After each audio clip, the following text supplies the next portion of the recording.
Hey guys, welcome back to another Surgical Tech Tips. We got another canceled case here, so I'm going to be using this setup to go over sharps with you guys. I'm going to go over needles, hypos, and knife blades. Proper loading, unloading, disposing, all types of those techniques. So here we go.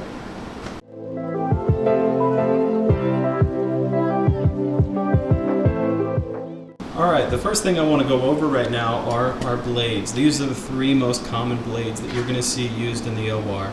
We've got a number 10 blade, 15, and number 11. Most common places you'll see these, number 10 is used for skin, pretty much across the board. Number 15 can also be used for skin, small stab incisions type deal.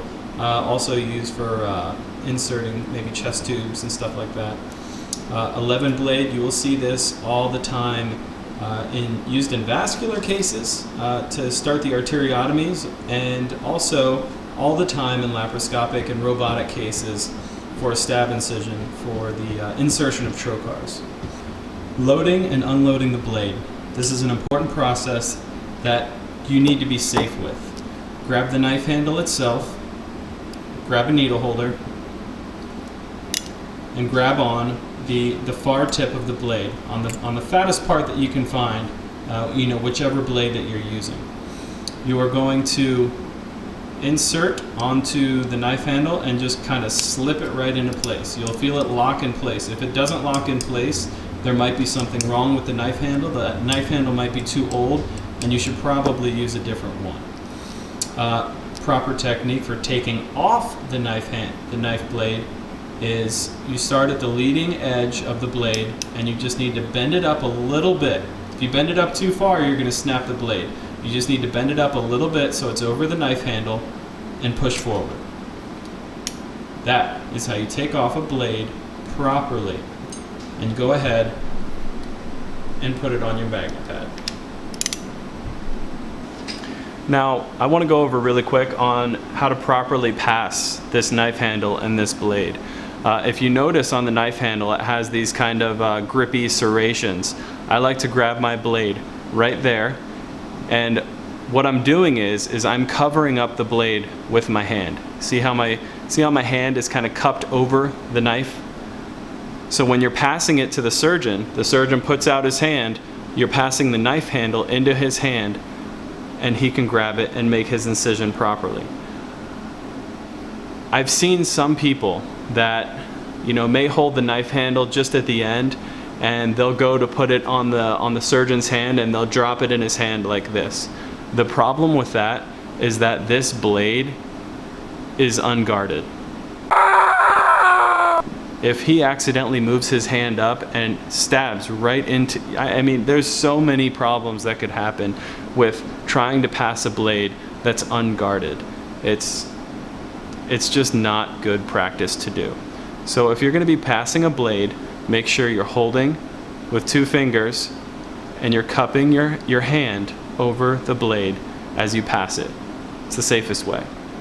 Now, on the flip side of that, after the surgeon is done using this blade, what do? Do you try and grab it out of his hand? Absolutely not.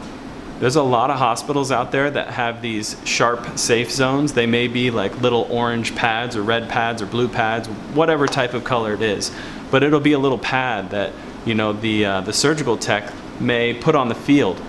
And that is the sharp safe zone. That's like the transference of sharps is in that zone. So when the surgeon is done using a blade, he'll place it on that zone, that the tech may have on the patient, and then the tech will be able to pick it up from that zone. There's no hand-to-hand contact when you're passing a blade back and forth. It's just not good practice. Next thing I want to talk about here are needles. I have 2 different types, 2 different packs of needles. And these are pop-offs, and this is just a swedged-on needle. Pop-offs, you can easily pop the suture off after you do a single stitch throw, or 1 or 2. So proper loading technique for these. A lot of techs that I see and a lot of students that I see fumble around. They like to take the suture out, and they'll take it out and they'll immediately touch it with their fingers and position it to that 3/4 back. They'll position it to 3/4 back on the needle with that slight 45-degree angle. That's the angle that you want when you're loading up a suture. The problem is what was I doing? I was handling the needle with my hands. You want to handle these sharps as little as possible. So let me show you how to load this properly without touching it with your fingers. So you want to bring that needle holder right to that 3/4 mark, and I'm not loading it at a 90-degree angle. I'm loading it at a 45. So you just move your hand over a little bit, clamp down on it, take it out, and look at that. We got a perfectly loaded suture ready to go. Same thing on this suture pack. I can do the same exact thing. I'm loading it. I'm not loading it at a 90-degree angle. I'm going over to a 45, 3/4 back on the needle, clamp down, pull it out. It's a perfect load every single time, and I'm not handling the suture or the needle with my hands. So let's go over passing this needle. First, we have our needle holder. If you notice, this is the pivot point of the needle holder right here. And this is pretty much the point of the needle holder that you as a tech should be holding on when you're passing anything. This is the pivot point is where you need to be passing your instruments. Why? Because when you flick it into their hands, they need to be able to feel it. And that pivot point gives you, that little thrust to get it into their hands so they know it's there. It's important to remember, you are in control of the sharps. The surgeon may just, put his hand out, and he or she doesn't have to look back at you and ask for things, nor will they most of the time, especially when you get more experienced. They're not going to be asking for things. They're just going to be putting their hand out going like this, or they'll just put their hand out waiting for you to put what they need in their hands. And you will know what they need. What's important to note is they're putting full trust in you to put a sharp in their hands without them seeing it. So again, you're holding it at the pivot point of the needle holder. They put their hand out, you place it in their hands. A nice little tap on their hands so they know it's there, and then they can start working. Now, if the surgeon is using a pop-off, they will most likely put one throw in with the pop-off and directly pull the suture off. See, these are controlled release needles. These aren't swedged on needles. So you can easily just yank on them a little bit and the suture will pop out. They use them a lot for like stick ties, stuff like that. What's important to note though is that a surgeon should never hand a tech back a needle like this. Okay?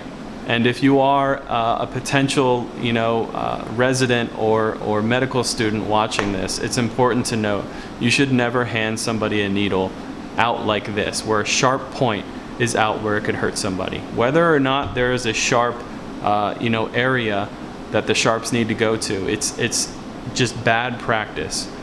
So they need to handle the needle, point it inward toward the needle holder itself, and actually guard this needle as they pass it back. Most surgeons will do this. Most good surgeons will do this to you. But, if they're in a hurry, they may just pass it right back. This is good practice, though. Remember that. Now, on the flip side, we have the swedged on suture. This is the suture that will not pop off easily. I'm yanking on it, and it's not popping off. So, obviously, we take a scissor, and if a scissor is sharp, it'll cut, like that. The needle is cut. I absolutely hate having these tails, and I don't like it when people just throw their needles on there with the tails. Anybody could accidentally brush this and it could fall off the needle magnet easily. I hate doing that. So what you can do is you can just take a scissor and cut the piece off closer to the swedge of the needle so you can place it in properly. Another fun little tip for you guys, if you don't have a scissor available to you but you do have an extra needle holder, is you can just clamp right close to the swedge of the needle itself, and just turn that suture down, and it'll break off automatically, and you could just place it right there on your needle magnet. Golden nugget tip right there. Now the last common sharp that you'll see that I want to go over is the hypodermic needle. The hypodermic needle it can be a scary thing, especially if it's dirty. Obviously it always comes coated with a cap on it, but when that surgeon is ready to use it, you need to take that cap off.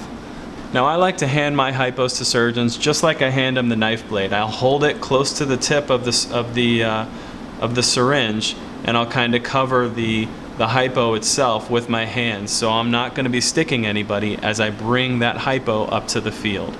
After the surgeon's done using it and they place it back on the safe zone, if this hypodermic needle does not have a safety cap built into it and you need to recap it, it's important that you never hold the cap itself, okay?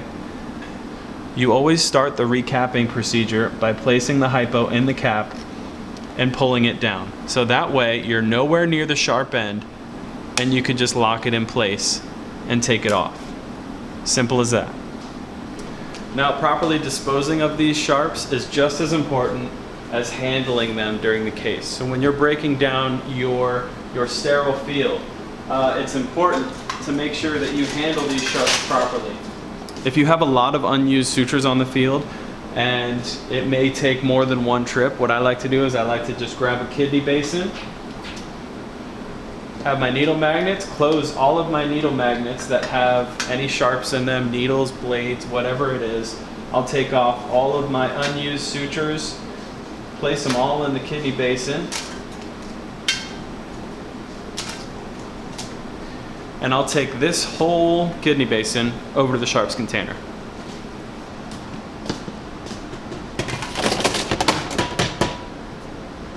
Now I want to end this video with a section on bad technique and bad sharp handling technique. Don't try this at home. These are things that they will not teach you, and I would really hope they wouldn't teach you in school, because these are bad techniques. And they are techniques that I am guilty of doing from time to time, but you know, I really try not to do those types of things. Starting off, the blade. There's many times where you're in a hurry, you're in an emergent situation, you need a knife blade right away. You do not bother with picking up a needle holder and placing it on the knife handle properly.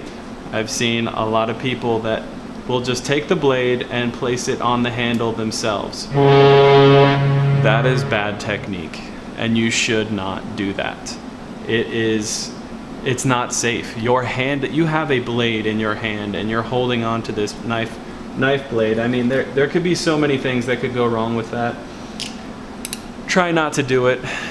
You will probably do it sometime in your career, if not a lot, but really do your best to try not to do that, and leave it for only absolute emergent situations.